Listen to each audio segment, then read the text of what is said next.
नमस्कार, उज्जैन टीवी के सभी दर्शकों का हार्दिक स्वागत है। आइए सबसे पहले नजर डालते हैं आज की कुछ खास खबरों पर।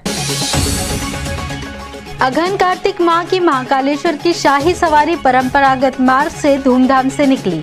शिप्रा तट पर हुआ जलाभिषेक, श्रद्धालुओं ने किए दर्शन। कार्तिक मेले में लॉटरी सिस्टम से दुकानों के आवंटन से संतुष्ट नहीं है दुकानदार। झूलों का आवंटन अधर में, उधर हस्तशिल्प मेले के लिए भी दुकानें हुई आवंटित। एनसीसी के स्थापना दिवस पर आयोजित हुआ रक्तदान शिविर। रक्तदान करने आई युवतियां लौटी निराश, वजन और हीमोग्लोबिन कम होने से। कालिदास एकेडमी चित्रकला गैलरी में नितेश पांचाल के चित्र की एकल प्रदर्शनी का 3 दिवसीय आयोजन। और जम्मू कश्मीर में आयोजित 56वें जूनियर नेशनल जिम्नास्टिक प्रतियोगिता में उज्जैन के खिलाड़ी दीपेश लश्करी ने जीते 2 स्वर्ण और 1 कांस्य पदक। नगर आगमन पर टीम का किया गया हार फूल व ढोल धमाकों से जोरदार स्वागत। अब समाचार विस्तार से। अघन कार्तिक माह की शाही सवारी में चंद्रमौलेश्वर का स्वरूप धारण कर बाबा महाकाल अपने परंपरागत मार्ग से निकले। नगर भ्रमण के लिए श्रद्धालुओं ने किए दर्शन।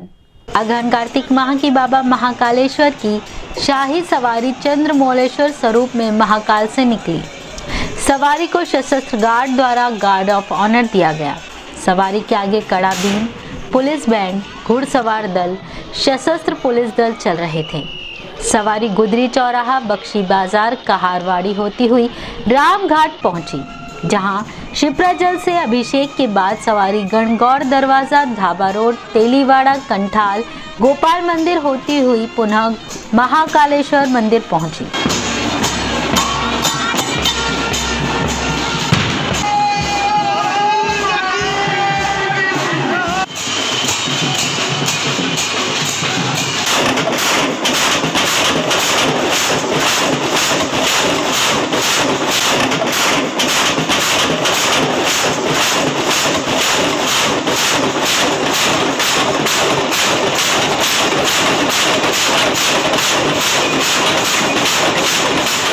कार्तिक मेले हेतु तो दुकान आवंटन की प्रक्रिया से असंतुष्ट हैं व्यापारी। व्यापारियों की मांग 1 दिसंबर से घोषित किया जाए मेला। बिजली ठेकेदार भी वसूलता है व्यापारियों से मनमाना पैसा। नगर निगम ने 18 नवंबर से भले ही कार्तिक मेला घोषित कर दिया हो, मगर दुकानों का आवंटन 28 नवंबर को होने से 10 दिन तो बगैर बिजनेस के ही निकल गए। व्यापारियों को तो 20 दिन ही बिजनेस के लिए मिलेंगे, क्योंकि मेला 17 दिसंबर को खत्म हो जाएगा। ग्रैंड होटल पर दुकान आवंटन के लॉटरी सिस्टम से भी व्यापारी संतुष्ट नहीं हैं। साथ ही इस बार मिलने वाली दुकानों की संख्या भी कम है। 20 दिन के मेले के लिए व्यापारियों से दुकानों का किराया पूरे महीने का वसूला जा रहा है। व्यापारियों का यह भी कहना है कि पूरे मेले की बिजली का ठेका जिस ठेकेदार का है, उसने एक मेन मीटर लगाया है, जबकि उसे हर दुकान में सब मीटर लगाना था। ऐसा नहीं होने पर ठेकेदार मनमाने पैसे व्यापारियों से वसूलेगा। दूसरी तरफ झूलों के लिए आवंटन अभी तक नहीं हुआ है। गौरतलब है कि ग्वालियर, इंदौर, मंदसौर, देवास आदि स्थानों से आए व्यापारी इस बार मेले की व्यवस्थाओं से संतुष्ट नहीं हैं। भैया जी, मैं मेरठ का व्यापारी हूँ। मैं मेरठ से आया हुआ हूँ। संजय मेरा नाम है ना। पहले हमारा रूटीन में कोटा से माल आता था, कंटिन्यूस मेले चलते रहते थे। इस बार क्योंकि कोटा नहीं लगा है, अब हम यहाँ पे आए हैं अपनी रसीदें कटाने के लिए, जो कि मेले के स्टार्ट होने के 10 दिन बाद आज ये ड्रॉ निकाल के हमको अवगत करा रहे हैं कि आप ये दुकान लगाइए। अब हम मेरठ जाएंगे, मेरठ से माल लेके आएंगे, क्योंकि हम अभी इस समय माल लेके नहीं आए, उसमें हमें 1 हफ्ता लगेगा। यानी कि 5 या 6 तारीख तक हम माल लेकर दुकान लगा पाएंगे, और हमारे पास मात्र मेले के लिए 10 से 12 दिन रह जाएंगे। 10 से 12 दिन में हम मेले को किस तरीके से अपने खर्चा कवर करेंगे? क्या मांग कर रहे हैं अभी व्यापारी? क्या मांग? हमारी मांग है प्रशासन से, नगर निगम वालों से, कि इस मेले को कम से कम 1 से 1 किया जाए, क्योंकि हमारी 5, 6, 7 तारीख से पहले दुकान स्टार्ट नहीं हो पाएंगी, जो हमें 20 से 22 दिन, 25 दिन व्यापार करने के लिए मिल सकें। पर अभी भी जो भी रसीद के पैसे होंगे हम देने के लिए तैयार है। और भू माफियाओं को पकड़ा जाए, जो झूले वाले नहीं है वो भी जो है क्या नाम से दलाली कर रहे हैं और दादागिरी कर रहे हैं। नाम मैं नहीं बताऊँ, आपको देख लेना। 18 तारीख से मेले को स्टार्ट कर दिया है और 28 तारीख को दुकानें अलाट कर रहे हैं और 5 दिन अभी दुकानें लगने में लगेंगे, तो 15 दिन तो हमारे ऐसे ही चले गए। और लाइट का पैसा भी हमको पूरा 1 महीने का देना पड़ेगा, तो हम हमारा खर्चा कैसे निकालेंगे? 30 दिन दुकान लगाएंगे जब ही निकालेंगे 1 महीना पूरा, तो हम कैसे खर्चा निकालेंगे? कालिदास एकेडमी हस्तशिल्प मेले में दुकान आवंटन प्रक्रिया हुई शुरू। जम्मू कश्मीर सहित विभिन्न राज्यों के व्यापारी पहुंचे मेले में। 1 दिसंबर से प्रारंभ होने वाले कालिदास एकेडमी के हस्तशिल्प मेले की दुकानों की आवंटन प्रक्रिया शुरू हो गई है। कोई 300 दुकानों का आवंटन होना है। हस्तशिल्प मेले की शोहरत जब कश्मीर तक पहुंची तो कश्मीरी युवती अरविला शबीन अपनी विक्रय सामग्री लेकर उज्जैन चली आई। वह बताती हैं, आपको कैसे जानकारी मिली कि यहाँ पे उज्जैन की मेले की मेले की? मेरी कहीं इससे पहले कहीं और पे एग्जीबिशन हो गई थी, तो वहाँ से मुझे कंफर्मेशन मिली कि उज्जैन में मेला होता है ऐसा कालिदास का, तो वो बहुत अच्छा चलता है। दैट्स व्हाई कि मैंने यहाँ पे अप्लाई किया। मेले के फूड जोन में 8 साल से दुकान लगाने वाले चंचल ने बताया, पिछले साल 400 मतलब इससे पहले जब मेला लगा था 400 दुकानें लगी थी, इस बार 300 दुकानें लगाने का बोल रहे हैं। फूड जोन में इस बार 30 दुकानें लगेगी। बाकी हैंडीक्राफ्ट बाकी मटेरियल का भी इतनी जानकारी मिली नहीं है। आज शाम को अनाउंसमेंट हुई। एनसीसी स्थापना दिवस के अंतर्गत आयोजित किया गया रक्तदान शिविर। युवतियां नहीं कर पाई रक्तदान। 2MP artery battery NCC Ujjain द्वारा एनसीसी के 73वें एनसीसी दिवस समारोह के अंतर्गत रक्तदान शिविर का आयोजन किया गया, जिसमें एनसीसी छात्रों ने रक्तदान किया।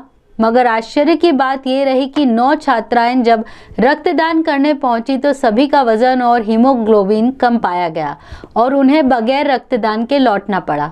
इस संबंध में एनसीसी अधिकारी ने बताया, 16 कैडेट 2 पीआई स्टाफ द्वारा रक्तदान किया गया है।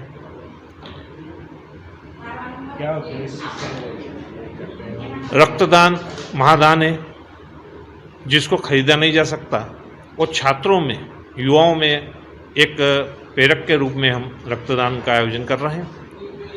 कोविड के गाइडलाइन के अनुसार यहाँ पे शिविर आयोजित किया गया है। गर्ल्स भी आई थी 9, पर उनका वेट कम होने से और हीमोग्लोबिन कम होने के कारण वो रक्तदान नहीं कर सकी। उनके हीमोग्लोबिन की जांच कराएंगे और हीमोग्लोबिन बढ़ाने की प्रयास किए जाएंगे। कालिदास एकेडमी में 3 दिवसीय एकल चित्रकला प्रदर्शनी का शुभारंभ किया गया गणमान्य जनों की उपस्थिति में। नगर के उभरते चित्रकार नितेश पांचाल द्वारा कालिदास एकेडमी में 28 से 30 नवंबर 3 दिवसीय एकल चित्र प्रदर्शनी लगाई गई। प्रदर्शनी का शुभारंभ वरिष्ठ कलाकार यूसुफ व डॉक्टर आचार्य शैलेंद्र पराशर, प्रोफेसर शैलेंद्र शर्मा व चित्रकार मुकेश बिजोले की उपस्थिति में किया गया। प्रदर्शनी के संबंध में नितेश पांचाल व अतिथि यूसुफ व शैलेंद्र पराशर ने बताया, सर मैं पिछले 5 वर्षों से काम कर रहा हूँ निरंतर, और ये मेरी खुद की स्टाइल है। ये मैं कंटेम्प्रेरी पैटर्न मतलब कंटेम्प्रेरी स्टाइल में काम करता हूँ, खुद का इजात है। मैं पिछले 25 वर्षों से उज्जैन में मेरा पला बड़ा जन्म लिया, तो उस वजह से मेरे जहन में पारंपरिक जो घटना है हिंदू रिलीजन से रिलेटेड और कई ऐसी जो सुनी घटनाएं, वो जैसे ये मैंने एक सर्प आकार पे एक फिगर बिठाया है जो ऐसा मतलब देखने पे ऐसा लगता है जैसे कि इस पे विष्णु विराजित है, पर वो एक्चुअल में है नहीं, मेरे ऐसे काल्पनिक होते। नितेश ने जो है अपनी एक नई शैली विकसित की है और जो मिथ है, माइथोलॉजी है, उसको रीडिफाइन किया है। उन्होंने अपने रूपाकार खोजे हैं, वो वैसे रूपाकार नहीं है जो हम आम जिंदगी में देखते हैं। ये हाइब्रिड रूपाकार है जिसमें आपको कभी वनस्पति और मनुष्य दोनों का सम्मिलन दिखेगा, और ये एक अलग तरह के रूपाकार इन्होंने गढ़े हैं जो आपको मिथ माइथोलॉजी के अंदर ले जाते हैं, उन सारे पात्रों से परिचय कराते हैं जो वास्तव में यहाँ है नहीं मगर आवाज़ दिलाते हैं। ये युवा कलाकार ने समकालीन कला को लेकर नितेश पांचाल ने एक प्रदर्शनी लगाई है और उसने अपनी कल्पनाशीलता के अनुसार बिंब और रूपों को उकेरा है, जिससे वो आगे चलकर इस क्षेत्र में अपनी कला पहचान बना सके। हाई सेकेंडरी व हाई स्कूलों में 6माही इम्तिहान का दौर हुआ शुरू। 2 शिफ्टों में ली जा रही है परीक्षा। इन दिनों हाई सेकेंडरी और हाई स्कूल कक्षाओं की 6माही परीक्षाओं का दौर शुरू हो गया है। दौलतगंज उच्चतर माध्यमिक विद्यालय के प्राचार्य के पोरवाल ने इन परीक्षाओं संबंधी जानकारी से अवगत कराते हुए बताया। मध्य प्रदेश शासन स्कूल शिक्षा विभाग के द्वारा छात्रों का मूल्यांकन लगातार परीक्षाओं के माध्यम से किया जा रहा है, जिसमें मासिक मूल्यांकन, त्रैमासिक मूल्यांकन, अर्धवार्षिक मूल्यांकन। तो वर्तमान में अर्धवार्षिक परीक्षाओं के माध्यम से उनकी अकादमिक क्षमताओं का मूल्यांकन किया जा रहा है और उसी के क्रम में अर्धवार्षिक परीक्षाएं आज दिनांक 29/11/2021 से प्रारंभ हुई है। प्रातःकालीन शिफ्ट में कक्षा 9 से 11 के कक्षाओं के जो छात्र हैं उनकी परीक्षाएं विषयवार ली जा रही है। सभी को समय विभाग चक्र नोट करा दिया गया है और उनकी आवश्यक तैयारियां भी छात्रों को शिक्षकों के माध्यम से करवाई गई है। इसी प्रकार से दूसरी शिफ्ट में कक्षा 10वीं और 12वीं के बोर्ड कक्षाओं के छात्रों की परीक्षाएं आयोजित की गई है और उनका मूल्यांकन परीक्षाओं के माध्यम से किया जाएगा। सभी छात्रों को नियमित रूप से कक्षा में अपने परीक्षा काल में उपस्थित रहने हेतु निर्देशित किया गया है। यदि कोई छात्र अनुपस्थित रहता है तो उससे भी फ़ोन के द्वारा संपर्क कर उसको उपस्थित रहने हेतु निर्देशित किया गया है, सूचित किया गया है, ताकि उसका भी मूल्यांकन हो और वो भी मुख्य धारा में रहे और अपना परीक्षा परिणाम 100% लाए। लगभग 1.5 लाख रुपए का सामान चोरी होने के 1 माह बाद सीएम हेल्पलाइन के माध्यम से दर्ज हुई एफआईआर। नीलगंगा थाना क्षेत्र में किशोर महर के नारायणपुरा स्थित मकान में 4 मोटर ग्राइंडर मशीन इत्यादि लगभग 1.5 लाख रुपए का सामान चोरी हो गया था और 24 अक्टूबर से 27 नवंबर तक वे थानों के चक्कर लगाते रहे। उनकी कोई सुनवाई नहीं की गई। सीएम हेल्पलाइन में शिकायत करने के बाद आखिर पुलिस विभाग ने उनकी फरियाद पर गौर फरमाया। मैं आवेदन देने गया था 24 तारीख को। मैं जब दुकान पे आया तो पहले मेरे बेटे का स्वास्थ्य खराब था तो मैं अस्पताल में CHL अपोलो हॉस्पिटल में था। तो मतलब 8 तारीख से मैं 24 तारीख तक यहाँ पर नहीं आया था। 24 तारीख को जब आया तो पता चला कि यहाँ पर सब सामान गायब है, मोटरें वगैरह और ये। तो मैं घबरा गया, पीछे का दरवाज़ा टूटा मिला तो मैं थाने गया, नीलगंगा थाने। पहले यहाँ नानाखेड़ा थाने गया तो उनने बोला आपका थाना नीलगंगा लगता है। तो नीलगंगा थाने गया तो उनसे मैंने कहा साहब मेरे घर में चोरी हो गई है कारखाने में, इस प्रकार से वहाँ पर सामान गायब है। तो उनने कहा कि आप आवेदन बनवा के लाओ। तो मैंने कहा थोड़ा सा आइडिया बता दो कहाँ बनेगा आवेदन। तो बोले हमको कुछ नहीं मालूम, आप कहीं से भी बनवा के लाओ। फिर मैं आवेदन बनवाने के लिए यहाँ 2 तालाब के यहाँ आया, यहाँ से आवेदन बनवाया और मैं वहाँ आवेदन देने गया तो उनने मेरे को एक कापी पे सील लगा के दे दिया। इसके बाद में मैं न तो कोई उनने FIR करी न कोई पंचनामा बनाया। लगभग 10-12 दिन बीत गए तो मैंने एक बार जानकारी लेना चाही तो उनने कुछ मतलब कोई एक्शन रिएक्शन नहीं दिखा। तो मैंने कंप्लेंट कर दी थी सीएम हेल्पलाइन में। फिर आकर के उनने पंचनामा बनाया इमीडिएट। मैंने मांगा था उनसे कि मुझे इसकी एक कॉपी दो तो उनने मना कर दिया, बोले इसमें से आपको कुछ भी नहीं मिलेगा। और प्रेशर बना रहे थे कि आप सीएम कंप्लेंट वापस लो। तो मैंने कहा ठीक है साहब, कुछ कार्रवाई होगी तो मैं वापस ले लूँगा। फिर कोई कार्रवाई नहीं हुई उनकी। फिर बाद में अभी जस्ट मेरे पास फ़ोन आया कल परसों के दिन यहाँ से अपने SP कार्यालय से, बोले आपने सीएम कंप्लेंट की थी सीएम हेल्पलाइन में, उसका क्या हुआ? मैंने कहा कुछ भी नहीं हुआ है, FIR भी नहीं करी है मेरी। तो बोले आप अभी जाओ, वहाँ पर TI साहब मिलेंगे, कुरील साहब, वो आपका कंप्लेंट लिख के और FIR करके आपको दे देंगे। कितना समय आपको लग गया एक FIR कराने में? ये समझ लो 24 तारीख से कल 26 तारीख हो गई, मुझे 1 महीना लग गया। 24 अक्टूबर से 26 नवंबर तक आपको 1 महीना लग गया लगभग। जी हाँ। क्षीर सागर का पावन जल हो रहा है प्रदूषित, मर रही हैं मछलियां, गंदगी से रहवासी हैं परेशान। पौराणिक महत्व के सप्त सागरों में से एक है क्षीर सागर, जो शहर के मध्य सघन रहवासी बस्तियों के बीच स्थित है। इसके समीप स्कूल, धर्मशालाएं, स्टेडियम और गांधी पार्क है। लिहाजा श्रद्धालुजन और पर्यटकों का यहां आवागमन लगा रहता है। इन दिनों क्षीर सागर भीषण अव्यवस्थाओं का शिकार हो रहा है। प्रदूषित जल काला पड़ गया है, जिसके फलतः तालाब में मछलियां मर रही हैं। साथ ही जल के सतह पर गंदगी फैली हुई है। आसपास का क्षेत्र भी गंदगी का शिकार है। क्षेत्रीय रहवासी परेशान हैं। स्थानीय रहवासी आशीष ठाकुर बता रहे हैं यहाँ की व्यथा। 7 सागरों में से एक सागर क्षीर सागर भी है। बड़ा प्राचीन महत्व है, उसकी पूजा की जाती है। लेकिन इस समय जो खीरसागर तालाब की स्थिति है बहुत ही दयनीय स्थिति है। उसमें मछलियाँ मर रही है, पूरे घाट दोनों हैं, उन पर कंजियाँ जमी हुई है, पानी इतनी बदबू आ रहा है कि आस पड़ोसी को बहुत बदबू आ रही है। कोरोना काल के खत्म होने के बाद अपने पूर्ण वैभव से निकली बाबा काल भैरव की सवारी। भैरव अष्टमी पर लगभग 2 वर्ष बाद बाबा काल भैरव की सवारी पूर्ण वैभव से निकाली गई। फूलों से लदी पालकी में बाबा काल भैरव केंद्रीय भैरवगढ़ जेल पहुंचे, जहां जेल प्रशासन द्वारा महाकाल के सेनापति का पूजन अर्चन किया गया। तत्पश्चात बाबा भैरवनाथ के कैदियों ने भी दर्शन किए। पालकी के दर्शन हेतु रास्ते भर श्रद्धालुओं की भीड़ उमड़ पड़ी व पुष्प वर्षा कर बाबा का स्वागत किया गया।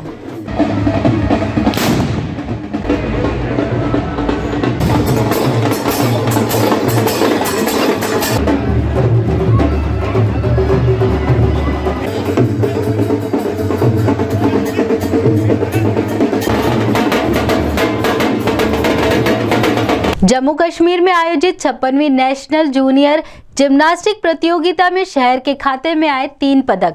22 से 26 नवंबर तक की अवधि में आयोजित 56वीं नेशनल जूनियर जिम्नास्टिक प्रतियोगिता जम्मू कश्मीर में आयोजित की गई, जिसमें भाग लेने उज्जैन के 3 खिलाड़ी गए थे। खिलाड़ी दीपेश लश्करी ने पैरेलल और हाई बार में स्वर्ण पदक जीता, साथ ही ऑलराउंडर चैंपियनशिप में कांस्य पदक प्राप्त किया। विजेता टीम के उज्जैन आगमन पर उज्जैन जिला जिम्नास्टिक एसोसिएशन द्वारा टीम का हार फूल से और ढोल ढमाकों से जोरदार स्वागत किया गया।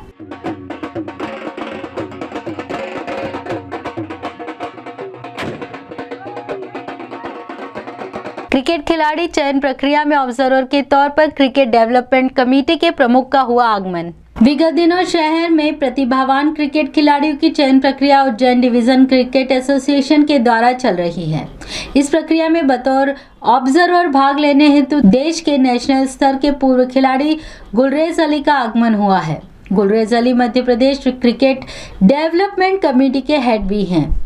आपने क्रिकेट के मौजूदा स्वरूप और भावी संभावनाओं पर चर्चा करते हुए बताया। मैं चयन करने तो नहीं पहुंचा, मैं एज ए ऑब्जर्वर पहुंचा हूं अपने मध्य प्रदेश क्रिकेट एसोसिएशन की तरफ से।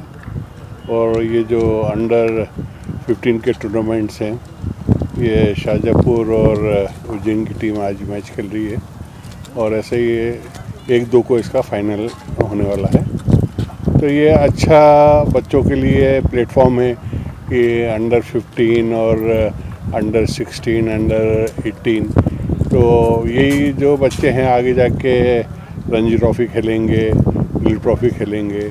पर ये है कि बच्चों को लगन से खेलना चाहिए, मेहनत करके खेलना चाहिए। कालियादे पैलेस एवं समीपस्थ गांव के पहुंच मार्ग को खोलने के लिए विधायक के नेतृत्व में किया गया प्रदर्शन। कालियादे पैलेस ट्रस्ट द्वारा विगत कुछ दिनों से कालियादे पैलेस एवं समीपस्थ गांव के एक पहुंच मार्ग को फाटक लगाकर बंद कर दिया गया है, जिसके कारण क्षेत्रीय ग्रामवासियों का आवागमन अवरुद्ध हो गया था, जिससे आक्रोशित ग्रामीणों ने घटिया विधायक रामलाल मालवी के नेतृत्व में प्रदर्शन किया।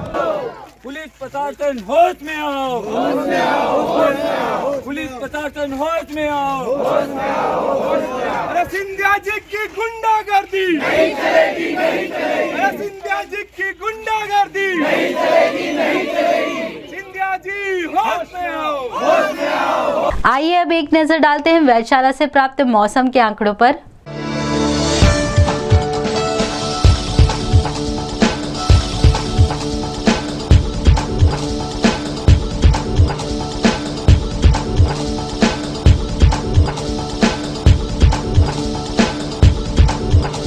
अंत में प्रमुख समाचार एक बार फिर। अघन कार्तिक माह की महाकालेश्वर की शाही सवारी परंपरागत मार्ग से धूमधाम से निकली। शिप्रा तट पर हुआ जलाभिषेक, श्रद्धालुओं ने किए दर्शन। कार्तिक मेले में लॉटरी सिस्टम से दुकानों के आवंटन से संतुष्ट नहीं है दुकानदार, झूलों का आवंटन अधर में। उधर हस्तशिल्प मेले के लिए भी दुकानें हुई आवंटित। एनसीसी के स्थापना दिवस पर आयोजित हुआ रक्तदान शिविर। रक्तदान करने आई युवतियां लौटी निराश, वजन और हीमोग्लोबिन कम होने से।